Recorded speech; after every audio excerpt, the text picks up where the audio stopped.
प्राचीन समय की बात है।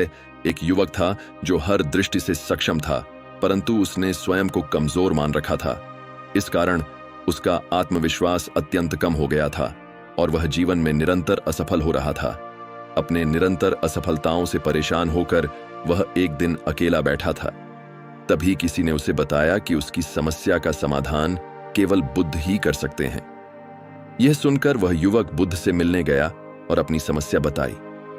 बुद्ध ने मुस्कुराते हुए उत्तर दिया, यह तो कोई समस्या नहीं है, इसका उपाय तो तुम्हारे पास ही है, बस तुम्हें इसे समझने की आवश्यकता है।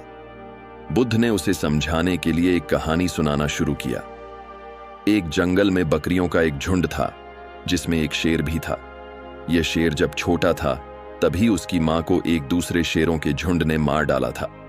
किसी तरह वह छोटा शेर उन शेरों के झुंड से बचकर भटकते हुए बकरियों के झुंड में जा मिला।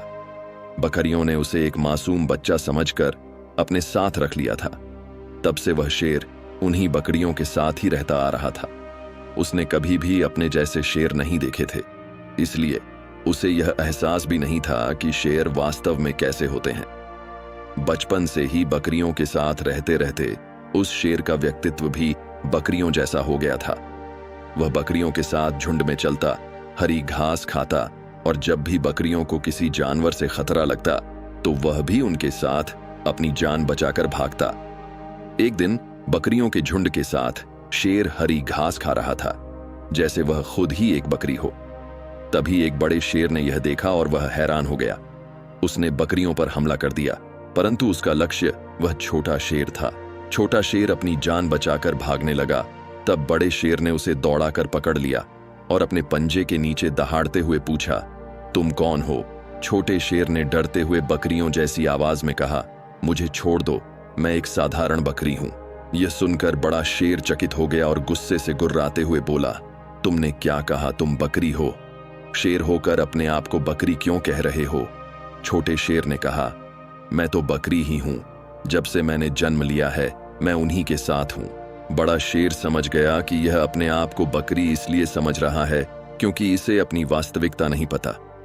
उसने कहा, तुमने अपनी शक्ल देखी है? क्या तुम्हारी शक्ल बकरियों से मिलती है? छोटा शेर सोच में पड़ गया। बड़े शेर ने कहा, मूर्ख, तुम शेर हो जो जंगल का एक खतरनाक और शक्तिशाली जीव होता है। हमसे पूरा जंगल भयभीत होता है। तुम बकरियों के साथ रहते रहते अपने आप को भी बकरी मान बैठे हो, इसलिए तुम्हारे अंदर भी बकरियों वाली प्रवृत्ति आ गई है। ये सुनते ही छोटे शेर को एहसास होने लगा। बड़े शेर ने एक दहाड़ मारी और कहा, अपने आप को पहचानो, तुम कौन हो? छोटा शेर खड़ा हुआ और एक जोर की दहाड़ मारी, मानो उसने अपनी शक्तियों को महसूस किया हो। उसके व्यवहार में परिवर्तन आ गया। बुद्ध ने कहानी खत्म करते हुए उस युवक से कहा, तुम्हारी भी यही स्थिति है। तुमने भी अपने आप को कमजोर मान रखा है, इसलिए तुम कमजोर हो। अपने आप को पहचानो, अपनी आंतरिक शक्तियों को महसूस करो। यह सुनकर उस युवक ने सोचा और कहा, महात्मा बुद्ध, आपकी कहानी ने मेरी आंखें खोल दी हैं।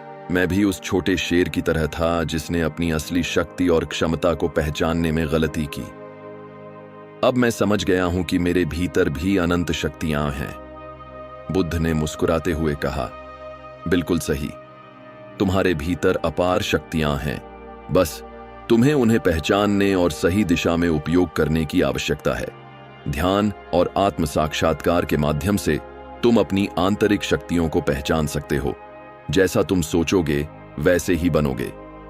युवक ने बुद्ध के चरणों में नतमस्तक होकर कहा, धन्यवाद भगवान बुद्ध, अब मैं अपनी वास्तविकता को पहचान कर आत्मविश्वास के साथ जीवन में आगे बढ़ूंगा। दोस्तों, हमारी सोच और आत्मधारणा का हमारे जीवन पर गहरा प्रभाव पड़ता है। अगर हम स्वयं को कमजोर मानते हैं तो हम वास्तव में कमजोर हो जाते हैं। हमें अपनी आंतरिक शक्तियों और क्षमताओं को पहचानना चाहिए और अपने आत्मविश्वास को बढ़ाना चाहिए। ध्यान और आत्म साक्षात्कार के माध्यम से हम अपनी वास्तविकता को पहचान सकते हैं और अपने जीवन को सफल बना सकते हैं। अगर कहानी पसंद आई हो तो हमारे चैनल को जरूर सब्सक्राइब करें। धन्यवाद।